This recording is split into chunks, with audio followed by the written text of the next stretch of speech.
და კვლავ საქართველოს სოლიდარობის ფონდის პრეზენტაცია გაიმართება დღეს ინფრასტრუქტურისა და სპორტის სამინისტროებში საჯარო დაწესებულებების თანამშრომლებს მთავრობის ადმინისტრაციის უფროსის მოადგილე ნინო კობახიძე და ჯანდაცვის მინისტრის მოადგილე მარიამ ჯაში ფონდის საქმიანობას გააცნობენ. მისი მიზანია საზოგადოების, კერძო სექტორისა და სახელმწიფოს თანამონაწილეობით სოციალურად დაუცველი ბავშვებისა და ოჯახების დახმარება. საწყის ეტაპზე ფონდი ორიენტირებული იქნება ონკოლოგიური პაციენტების, მათ შორის ბავშვთა ძვირად ღირებული მკურნალობის ანაზღაურებაზე. ამ თემაზე კომენტარი ჯანდაცვის მინისტრმაც გააკეთა.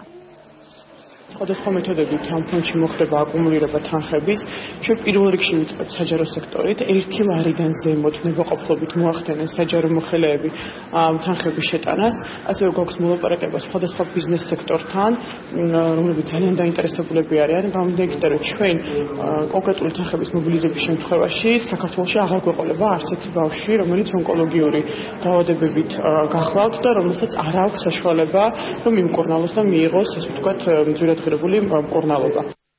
ფონდი იქნება, ასე ვთქვათ, განკუთვნილი იმისათვის, რომ დაეხმაროს იმ ადამიანებს, ვისაც ავადმყოფობის ან სოციალური მდგომარეობის გამო შეექმნათ უეცარი ფინანსური საჭიროებები და ამის სრულ დაფინანსებას ვერ ფარავს სახელმწიფო. ესეთი ფონდი პრეცედენტულია და მსოფლიოს ბევრ ქვეყანაში.